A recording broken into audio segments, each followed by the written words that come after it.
नमस्कार, आप देख रहे हैं आंकड़े हमारे फैसला आपका और मैं हूं आपके साथ मनोज। इसमें कोई दो राय नहीं है कि देश की सियासत में जाति के हिसाब से ही सत्ता का खिताब मिलता है। बिहार से लेकर उत्तर प्रदेश तक की राजनीति में जाति के गुणा भाग को कोई नजरअंदाज नहीं कर सकता। उदाहरण के तौर पर बिहार में लालू प्रसाद यादव को यादवों का नेता कहा जाता था। ठीक इसी तरह उत्तर प्रदेश में मुलायम सिंह यादव को यादवों का अगवा कहा जाता था, अब अखिलेश यादव को कहा जाता है। ओम प्रकाश राजभर की सियासत राजभरों को लेकर है, तो संजय निषादों की राजनीति करते हैं। कुल मिलाकर जाति की राजनीति किए बिना जीत हासिल करना असंभव है। और इसीलिए कहीं ना कहीं नीतीश कुमार ने बिहार में जाति जनगणना की रिपोर्ट पेश करवाई है और सबको बता दिया है कि किसकी कितनी आबादी है। अब सवाल यह है कि क्या जाति जनगणना सिर्फ सियासत के लिए है या वाकई में इसकी जरूरत है। जाति का गणित इसके लिए फायदेमंद है और किसके लिए नुकसानमंद, ये विस्तार से हम आपको बताएंगे। लेकिन पहले जातीय जनगणना को लेकर इंडिया न्यूज ने एक सर्वे तैयार किया है कि जाति जनगणना को लेकर आखिर देश के लोगों की सोच क्या है, देश के लोग क्या मानते हैं। कुछ सवाल हमने इसमें पूछे हैं और उन्हीं सवालों के मद्देनजर लोगों ने यानी कि जनता ने अपनी राय भी दी है। तो मैं एक एक कर सवाल आपके सामने रखूंगा और लोगों की राय निकल करके आई है वो भी आपको बताऊंगा। पहला सवाल सर्वे का, बिहार में जाति जनगणना का असर 2024 में क्या होगा। नीतीश कुमार को फायदा होगा 21.49%, लालू की राजनीति चमकेगी 16.69%, बीजेपी का हिंदुत्व कार्ड चलेगा 34.74%, दलित राजनीति तेज होगी 12.15%, 14.93% ऐसे लोग थे जिन्होंने कहा कि हम इस पर कुछ भी कह नहीं सकते। एक और सवाल नंबर दूसरा, बिहार में जाति जनगणना के आंकड़े सामने आए हैं, इसका फायदा किस दल को होगा या किस राजनीतिक पार्टी को होगा। जेडीयू, लोगों की राय थी कि जेडीयू को 14.77% होगा, आरजेडी को 31.86% होगा, बीजेपी को 35.70% होगा, कांग्रेस को 1.72% होगा, अन्य दल 7.10% और कह नहीं सकते 8.85%। तीसरा सवाल, जब हमने लोगों से पूछा कि जाति जनगणना में कुर्मी और कोयरी यानी कि कुर्मी और कुशवाहा की आबादी अनुमान से घटी है, क्या नीतीश कुमार को नुकसान होगा। हां कहने वाले लोगों की राय 55.10%, ना कहने वाले की राय 35.12%, कह नहीं सकते या फिर पता नहीं है 9.78%। चौथा सवाल, बिहार में मुस्लिमों की तादाद 17% से ज्यादा बताई जा रही है, इसका राजनीति पर क्या असर होगा। मुस्लिम तुष्टीकरण बढ़ेगा 19.76%, बांग्लादेशी घुटपैठ का मुद्दा उठेगा 25.53%, ध्रुवीकरण तेज होगा 38.19% और कह नहीं सकते या फिर पता नहीं है 16.52%। अब नीतीश कुमार ने ऐसी जाति जनगणना की कि ऐसी चाल चली है जो बिहार की राजनीति में बहुत बड़े उलटफेर की ताकत रखती है। यही वजह है कि प्रधानमंत्री नरेंद्र मोदी भी विपक्ष के इस पावरफुल शॉट पर बयानों के मास्टर स्ट्रोक लगाने की कोशिश कर रहे हैं, कुछ इस तरह। कल से कांग्रेस ने एक अलग लाभ आरोपना शुरू कर दिया है। ये कांग्रेस के नेता कहते हैं जितनी आबादी उतना हक। मैं कहता हूं इस देश में अगर सबसे बड़ी कोई आबादी है तो वो आबादी गरीब है और इसलिए मेरे लिए गरीब ही सबसे बड़ी आबादी है और गरीब का कल्याण यही मेरा मकसद है। मैं सोच रहा था कि पूर्व प्रधानमंत्री मनमोहन सिंह जी क्या सोच रहे होंगे। भारत के पूर्व प्रधानमंत्री मनमोहन सिंह जी तो कहा करते थे कि देश के संसाधनों पर पहला हक माइनॉरिटी का है, अल्पसंख्यकों का है, और उसमें भी मुसलमानों का है। अब कांग्रेस कह रही है कि आबादी तय करेगी कि पहला हक किसका होगा। यानी क्या अब अल्पसंख्यकों का हक कांग्रेस कम करना चाहती है क्या? अब इन सब के बीच बड़ा सवाल यह है कि राजनीतिक दलों की राय क्या निकल कर आ रही है, वो भी बिहार से। नीरज कुमार हैं, इसके साथ साथ राजीव प्रताप रूडी हैं जो बीजेपी के हैं, उनका इस मसले पर क्या कहना है वो सुनिए।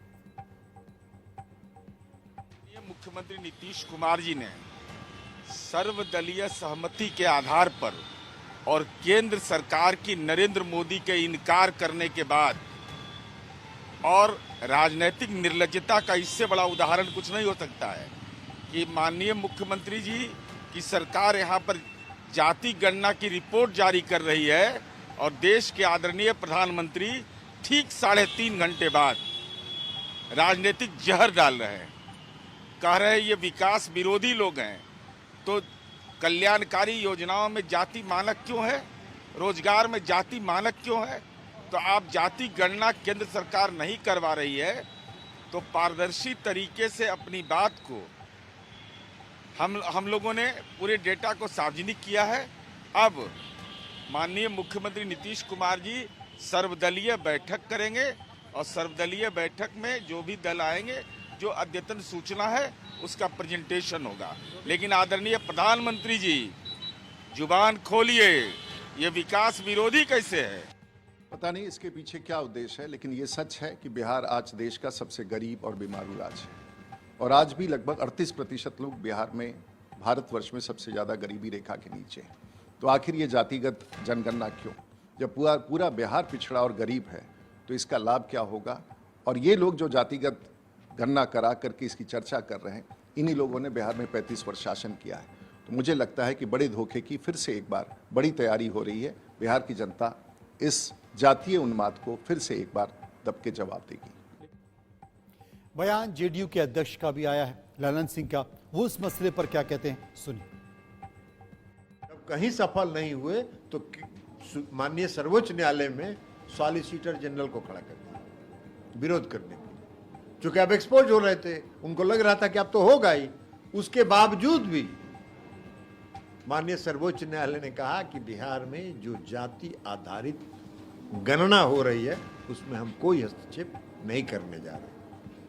लेकिन एक्सपोज तो हो गई, तो इसलिए उनका कोई समर्पण नहीं है। वो इस तरह के कामों में प्रति उनका विश्वास नहीं, उनका एक ही विश्वास है, धर्म के नाम पर धार्मिक उन्माद फैला के भावना को भड़का के वोट लिया जाए। और बिहार की जो सरकार है, नीतीश कुमार जी की जो सरकार है, वो न्याय के साथ विकास पर 2005 से आज तक चलती रही।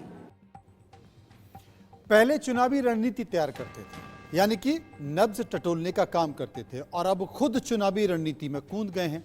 जी हां, हम बात कर रहे हैं प्रशांत किशोर की, जो आजकल बिहार के गांव-गांव में घूम रहे हैं और लोगों में भरोसा पैदा कर रहे हैं, क्योंकि वो भी चुनावी राजनीति में। उनका इस मसले पर क्या कहना है वो सुनिए। जातिगत जनगणना करा रहे हैं, इनको समाज के बेहतरी से लेना देना नहीं है। ये तो एक अंतिम दांव खेले हैं कि समाज को फिर जातियों में बांटकर एक बार किसी तरह चुनाव की नैया पार लग जाए। भाई, जातिगत जनगणना पहले तो आप 18 साल से सत्ता में हैं, आज क्यों जातिगत जनगणना करा रहे? 18 साल से आपको याद नहीं आ रहा था? दूसरी बात, अगर जातिगत जनगणना आप करा रहे, जनगणना आपके विषय का, राज्य सरकार का विषय ही नहीं है। आप जनगणना नहीं करा रहे हैं, आप सर्वे करा रहे हैं। सर्वे करा रहे हैं, जनगणना तो केंद्र सरकार का विषय है। और सर्वे और जनगणना में जमीन आसमान का फर्क है, क्योंकि सर्वे का कोई लीगल साइंटिटी नहीं है। इस बात को कभी सरकार ने स्पष्टता से नहीं बताया कि सर्वे का जो रिजल्ट आएगा उसकी मान्यता क्या होगी। उसकी मान्यता तो कुछ है नहीं, कुछ जानकारी। तो सर्वे तो राज्य सरकार कभी भी करा सकती है। अब बिहार राजनीति का एक और चेहरा, जिन्होंने ठाकुर का कुआं कहकर सड़क से संसद तक बहस खड़ी कर दी। जी हां, बात मनोज झा की। मनोज झा ने भी जातीय जनगणना पर अपना बयान दिया है। वो बयान क्या था, सुनिए।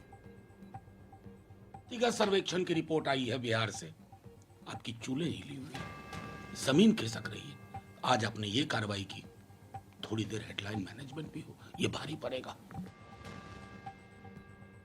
एक के बाद एक बिहार के कई नेताओं के बयान इस मुद्दे पर आ रहे हैं और इस बीच केसी त्यागी ने भी अपना बयान दिया, वो भी सुन लीजिए। बिहार के मुख्यमंत्री नीतीश कुमार ने लोकसभा चुनाव से पहले एक बड़ा सियासी दांव चल दिया है। वहीं जातिगत जनगणना के जो सर्वे रिपोर्ट है उसको सार्वजनिक कर दिया है।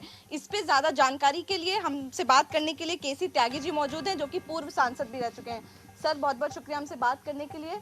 इस रिपोर्ट की बात करें तो आप इसको कैसे देखते हैं और ये भारत की राजनीति में क्या असर डालेगी? कर्पूरी ठाकुर जी, वीपी सिंह जी के बाद नीतीश कुमार जी आज इतिहास पुरुष हो गए हैं, जिन्होंने देश की 2/3 आबादी को उनकी संख्या का, उनकी हैसियत का बोध कराया है। 1931 से लेकर के आज तक आंकड़े प्रकाशित हुए नहीं थे जाति के। उस जमाने में अंग्रेजों के राज में लोग अपनी जातियां छिपाते थे, जातीय श्रेष्ठता के बोध को भी लोग छिपाते थे। लिहाजा अब जो आंकड़े प्रकाशित हुए हैं उसमें बिहार में 2/3 आबादी पिछड़े वर्गों की है। उसमें भी नीतीश कुमार जी ने 2 हिस्से बनाए हैं, पिछड़े, अति पिछड़े। और जो अति पिछड़े हैं उनके भी अलग से सोशो एजुकेशनल एम्पावरमेंट होनी चाहिए, ये भी मांग की गई है। और ये अब जो आंदोलन नीतीश कुमार जी के नेतृत्व में शुरू हुआ है, ये समूचे देश में चलेगा। कई राज्यों के मुख्यमंत्रियों ने, कई राज्यों की पॉलिटिकल पार्टीज ने इस मांग को उठाना शुरू कर दिया है कि उनके राज्य में भी जातिगत जनगणना होनी चाहिए। लिहाजा अब इस मांग को अधिक लंबे समय तक इग्नोर नहीं किया जा सकेगा और जो इंडिया की आने वाली अगली बैठक है उसमें भी हम इसको जोड़ेंगे कि अगले चुनाव का ये एक मुद्दा भी होना चाहिए। अब बिहार में जो जातीय सर्वे हुआ है उसके मायने क्या हैं, उसे समझने की जरूरत है। उसके मायने ये हैं कि पिछड़ों का दावा मजबूत होगा, हिस्सेदारी नए सिरे से तय होगी, आरक्षण बढ़ाने की मांग जोर पकड़ेगी और इसके अलावा क्षेत्रों में जाति की राजनीति तेज हो जाएगी। लोकसभा चुनाव पर भी असर पड़ सकता है, क्योंकि अब चूंकि महिला आरक्षण बढ़ रहा है तो परिसीमन भी होगा, डिलिमिटेशन भी होगा, तो स्वाभाविक उस तरीके से बातें निकल कर आएंगी। लेकिन आवाज उत्तर प्रदेश से भी आई है। अनुप्रिया पटेल, जो कि केंद्र में मंत्री हैं, बीजेपी की सहयोगी हैं और उत्तर प्रदेश की बड़ी नेता हैं, उन्होंने इस मसले पर क्या कहा है वो सुनिए। अपना दल ने हमेशा जातीय जनगणना की वकालत की है और संसद में हमने अपनी पार्टी का स्पष्ट रूप से पक्ष रखा है कि हम जातीय जनगणना के पक्षधर हैं और जातीय जनगणना समय की मांग है। आप मंडल को याद कीजिए, जब मंडल का दौर था उस वक्त तमाम राजनीतिक पार्टियों को फायदा हुआ और वो राजनीतिक पार्टियां थी क्षेत्रीय राजनीतिक पार्टियां। तो क्षेत्रीय राजनीतिक पार्टी और उनके नेताओं को बड़ा राजनीतिक फायदा हुआ, बड़ा सियासी फायदा हुआ। और जाति जनगणना में भी तमाम क्षेत्रीय पार्टियां इसकी मांग जोरदार तरीके से कर रही हैं, पुरजोर तरीके से कर रही हैं, क्योंकि वो जानती हैं कि इसका फायदा अगर किसी को होगा तो उन्हीं का होगा। ऐसी ही एक क्षेत्रीय पार्टी के नेता हैं ओम प्रकाश राजभर, जो ताजा बीजेपी के सहयोगी बने हैं, उत्तर प्रदेश के नेता हैं। उनका भी बयान आया है, सुनिए। तो जो आंकड़ा आया है उस आंकड़े से साफ जाहिर हो रहा है कि सत्ता में चाहे कांग्रेस रही हो, चाहे जदयू रहा हो, चाहे आरजेडी रहा हो, जो भी वहां रहा हो, हमेशा अति पिछड़ों के साथ धोखा हुआ है। ये आंकड़ा जो सामने आया है एक बयां करता है। दूसरा, आंकड़ा प्रस्तुत करने वालों में जो अशिक्षित, अनभिज्ञ राजनीति से लोग हैं, उनके आंकड़े जो हमने पढ़ा है कम दर्शाए गए हैं। जिस जाति का नाम कोई नहीं जानता है उसके आबादी तो ज्यादा बता दिए गए। राजवंशी, रजवार, भर, राजभर, राजधोक परसेंटेज में नहीं है। असल में 2017 से लेकर अभी तक उत्तर प्रदेश की राजनीति को देखें या अगर उत्तर प्रदेश के चुनावी मैदान को देखें तो बीजेपी ने जो बाजी मारी है वो क्षेत्रीय दलों के नेता और उनकी पार्टियों के सहयोग से है। और उन्हीं पार्टी में से एक और पार्टी है संजय निषाद पार्टी। जी हां, संजय निषाद जो बीजेपी के सहयोगी हैं, उन्होंने भी इस मसले पर अपनी राय रखी है, वो भी सुन लीजिए। से बिहार, सर, जिस तरीके से बिहार के बाद अब उत्तर प्रदेश में भी इसकी मांग हो रही है, आपको क्या लगता है जातीय जनगणना होनी चाहिए या नहीं होनी चाहिए? आज इन्हें 70 साल बाद याद आ रहा है। मैं आज से 7 जून 2015 में पहली बार है इस प्रदेश का एक नेता डॉक्टर संजय की गणना कराने की मांग किया कि ऐसे राष्ट्रपति देश संविधान से चलता है, विकास संविधान से, न्याय संविधान से, भविष्य संविधान से बनता। तो संविधान के मुताबिक केवट मल्लाह मझवार अनुसूचित जात में 70 लाख गिने गए थे और संविधान की धज्जी उड़ाते हुए इनकी पुकारू नाम पर्यायवाची जातियों को ओबीसी में डाल दिया गया, बिना किसी डिबेट के, बिना किसी कमीशन के रिपोर्ट के आधार पर कि इनका दशा सही हो गया, हम नहीं रहेंगे, पिछड़े में रहेंगे। तो ऐसे में इन जातियों के साथ धोखा है। जब हम मांग करते हैं तो गोली मारी जाती है, डंडे 302 मूल्य बनाया जाता। ये धोखेबाज लोग हैं, ये सब पलटू राम हैं, ये सब बेईमान लोग हैं। हमें बेईमान वालों का जनगणना, जैसे कैसे बेईमानी है, बिहार में गिनती हुई। बिहार बंगाल का पार्ट है।